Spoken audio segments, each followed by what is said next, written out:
Finally ಹೊಂಬಾಳೆ films ನಾನು follow ಮಾಡಿರುವಂಥದ್ದು ಅದು ಬೇರೆ ಥರ ಚರ್ಚೆ ಕಾರಣ ಇತ್ತು. ಅಧ್ಯಾಯ 2 ಅನೌನ್ಸ್ ಮಾಡಿದರು. ಏನು ಸರ್ ಅದ್ರ ಸೀಕ್ರೆಟು, ಯಾವ ಸಿನಿಮಾ ಅಂತ? ಅದು ನಾನು ನಿಜ ಹೇಳಬೇಕು ಅಂದರೆ ನಾನೇ ಡೌಟಲ್ಲಿದ್ದೀನಿ. ಇನ್ಫ್ಯಾಕ್ಟ್ ಅದು ಅನೌನ್ಸ್ ಆಗಿದ್ದು ಹಬ್ಬದ ದಿನ ನಾನೇ ಫೋನ್ ಮಾಡೋಕ್ಕೆ ಟ್ರೈ ಮಾಡಿದೆ ರಿಷಬ್ಗೆ, ಏನು ಹೇಳಕ್ಕೆ ಹೊರಟಿದೆಯಾ ಇದು ಅಂತ.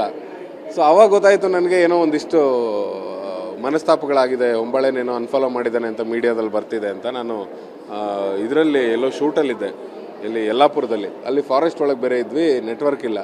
ಸೊ ಇದೆಲ್ಲ ಹೊರಗಡೆ ಇಷ್ಟೆಲ್ಲ ನಡೆದಿರೋದು ಗೊತ್ತಿಲ್ಲ ನನಗೆ ಯಾರೋ ಫೋನ್ ಮಾಡಿ ಕೇಳ್ತಾರೆ ಏನೋ ಹೊಸ ಅಧ್ಯಾಯ ಅಂತ ಹಾಕಿದ್ದಾರೆ ಏನು ಅಂತ. ಆಮೇಲೆ ನಾನು ಫೋನ್ ಮಾಡ್ತೀನಿ ಅವ್ನಿಗೆ ಏನು ಹಾಕಿದೀವಿ ಅಂತ. ಏನಿಲ್ಲ ಶೆಟ್ರೆ, ಮತ್ತೆ ನಿಮಗೆ ಬೇಡ ಅಂತ ಹೇಳಿದ್ನಲ್ಲ ರಿಷಬ್ ಶೆಟ್ಟಿ ಫಿಲಮ್ಸಲ್ಲಿ ಪ್ರೊಡಕ್ಷನ್ ಮಾಡೋದು, ಅವ್ನು ಫಸ್ಟು ಒಂದ್ಸರಿ ಬೇಡ ಅಂತ ಹೇಳಿದ್ದ. ಅಂದರೆ ಕಾಂತಾರ ಎಲ್ಲ ಆದಾಗ ಸ್ಟಾಪ್ ಮಾಡೋಣ ಮಗ, ನಂಗೆ ಎರಡೂ ಕಡೆ ತಲೆ ಕೊಡೋಕ್ಕಾಗಲ್ಲ ಅಂತಿದ್ದ. ಸೊ ಆಮೇಲೆ ಹೇಳ್ದ ಇಲ್ಲ ನಿಮ್ಗೆ ಹೇಳಿದ್ನಲ್ಲ ಶೆಟ್ರೆ ಬೇಡ ಅಂತ, ಇವಾಗ ಮತ್ತೆ ಶುರು ಮಾಡೋಣ ಬನ್ನಿ, ಒಟ್ಟಿಗೆ ಮಾಡ್ಕೊಂಡು ಹೋಗೋಣ, ಪ್ರೊಡಕ್ಷನ್ ನಮ್ಮಲ್ಲೇ ಮಾಡೋಣ ಅಂತಂದ. ಸೊ ನಾನು ಕೇಳಿದೆ ಏನು ಈ ಥರದ್ದೇನೋ ಹೊಂಬಾಳೆದು ಅನ್ಫಾಲೋ ಮಾಡಿದೆ ಅಂತೆಲ್ಲ ಬರ್ತಿದೆ. ಇರಲಿ ಶೆಟ್ರೆ, ಟೈಮ್ ಬಂದಾಗ ಮಾತಾಡ್ತೀನಿ, ತಲೆ ಕೆಡ್ಸ್ಕೊಬೇಡಿ ಅಂತಂದ. ಸೊ ನನಗೂ ಅಷ್ಟೇ ಗೊತ್ತಿರೋದ್ರಿಂದ ನಾನು ಏನು ಹೇಳಕ್ಕೆ ಸಾಧ್ಯ ಇಲ್ಲ. ಫೈನಲಿ ನಿಮ್ಮ NS66 ಒಂದು ಜರ್ನಿ ಜೊತೆಗೆ ನಿಮ್ಮ ಲೈಫ್ ಜರ್ನಿ ಕೂಡ ಒಂದು ರೀತಿ ಮೆಲುಕು ಹಾಕೋ ಥರದ ಸನ್ನಿವೇಶಕ್ಕೆ ತಂದಿಡ್ತು.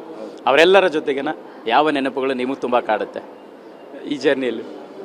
ನನಗೆ ಮೋಸ್ಟ್ಲಿ ರಕ್ಷಿತದು ಕಾರಲ್ಲಿ ನಾನು ರಕ್ಷಿತ್ ರಿಷಬ್ ಬೆಂಗಳೂರಿಂದ ಊರಿಗೆ ಹೋಗಿದ್ವಿ. ಸೊ ಆ ನೆನಪು ನನಗೆ ತುಂಬ ಕಾಡುತ್ತೆ ಅಂದರೆ not in a bad way.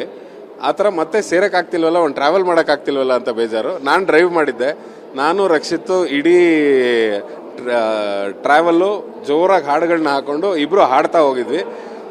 Rishabh ಹಿಂದೆ ಕೂತಿದ್ದ, ಒಂದು ಸ್ವಲ್ಪ ಹೊತ್ತು ನಮ್ಮ ಜೊತೆ ಧ್ವನಿಗೂಡಿಸ್ದ, ಆಮೇಲೆ ಅವ್ನು ನಿದ್ದೆ ಮಾಡ್ದ, ಮತ್ತೆ ಎದ್ದ.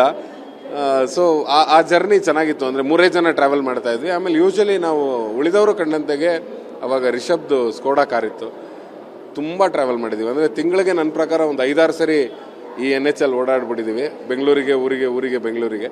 ಸೊ ಹಾಗಾಗಿ ತುಂಬ ನೆನಪುಗಳಿದೆ. ಫೈನಲಿ NS66 ಒಂದು ಬೇರೆ ಜರ್ನಿ ಆಗ್ತದೆ, ಏನು ಹೇಳ್ತೀರಿ? ಚೆನ್ನಾಗಿದೆ ಸಬ್ಜೆಕ್ಟು, ಕಾನ್ಫಿಡೆನ್ಸ್ ಇದೆ.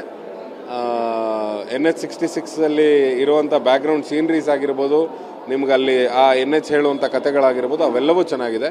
ಮೇಜರ್ಲಿ ನಾನು ಹೈವೇಲಿ ಶೂಟಿಂಗ್ ಮಾಡ್ತಾ ಇರೋದ್ರಿಂದ ನಾನು ಇಡೀ ಟೀಮ್ಗೆ ಹೇಳಿದ್ದೆ ಸೇಫ್ಟಿ ವೈಸ್ ಏನೇನು ಬೇಕು ಎಲ್ಲ ಮಾಡ್ಕೊಳ್ಳಿ ಅಂತ. ಸೊ ಅಲ್ಲಿನ ಲೋಕಲ್ ಹೈವೇ ಅಥಾರಿಟಿಗಳಿಗಿರ್ಬೋದು, ಅಲ್ಲಿನ ಪೊಲೀಸಿಗಿರ್ಬೋದು, ಅವರೆಲ್ಲರೂ ಇನ್ಫಾರ್ಮ್ ಮಾಡಿಕೊಂಡು, ಹಾಗೆ ನಮಗೇನು ರಿಗ್ಗಳು ಬೇಕು ಅಥವಾ ಏನು ಟ್ರಾಲಿ ಬೇಕು, ಒಂದು ಕಾರನ್ನು ಒಂದು ಸಾಫ್ಟ್ ಬೆಡ್ ಮೇಲೆ ಹಾಕಿ ನಾವು ಅದ್ರ ಮೇಲೆ ರಿಗ್ಗಳನ್ನೆಲ್ಲ ಹಾಕಿ ಆಮೇಲೆ ಶೂಟ್ ಮಾಡ್ತಾಯಿದ್ದೀವಿ. ಸುಮ್ಮನೆ ಏನೋ ಶೂಟ್ ಮಾಡ್ಕೊಂಡು ಕ್ಯಾಮ್ರಾ ಹಾಕೊಂಡು ಹೋಗ್ತಾ ಇದ್ದೀವಿ ಅಂತಲ್ಲ, ತುಂಬ ಸೇಫ್ಟಿ ವೈಸು ತುಂಬ ಚೆನ್ನಾಗಿ ಆಗ್ತಾಯಿದೆ. ಆ್ಯಂಡ್ ಮಂಜುನಾಥ್ ಅವ್ರ ಮೇಲೆ, ನಿರ್ದೇಶಕರ ಮೇಲೆ ನಂಗೆ ತುಂಬ ಕಾನ್ಫಿಡೆನ್ಸ್ ಇದೆ. ಹಲ್ಗೇರಿ ಬ್ಯೂಟಿಫುಲ್ಲಾಗಿ ಕ್ಯಾಮ್ರಾ ವರ್ಕ್ ಮಾಡ್ತಾನೆ, ಮ್ಯೂಸಿಕ್ ಕೂಡ ಭಾಳ ಚೆನ್ನಾಗಿ ಬಂದಿದೆ. ಆಲ್ರೆಡಿ ಒಂದು ಹಾಡು ಕೇಳಿದ್ದೀನಿ ನಾನು.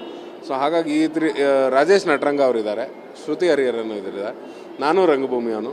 ಸೊ 3 ಜನ ರಂಗಭೂಮಿ ಗೆಳೆಯರು ಒಟ್ಟು ಸೇರ್ತಾ ಇದ್ದೀವಿ. ಏನೋ ಒಂದು ಚೆನ್ನಾಗಿ ಆಗುತ್ತೆ ಅನ್ನೋ ಕಾನ್ಫಿಡೆನ್ಸ್ ಇದೆ. Thank you Pramod sir. Yes thank you.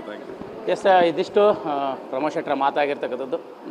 Cinema journey ಜೊತೆಗೆ ತಮ್ಮ ಸ್ನೇಹಿತರ ಜರ್ನಿ ಕೂಡ TV9 ಜೊತೆ ಮಾತನಾಡಿರ್ತಕ್ಕಂಥದ್ದು. ಕ್ಯಾಮ್ರಾ ಪರ್ಸನ್ ರವಿಕುಮಾರ್ ಜೊತೆ ಮಾಲ್ತೇಶ್ ಜಗ್ಗೀನ್, TV9 ಬೆಂಗಳೂರು.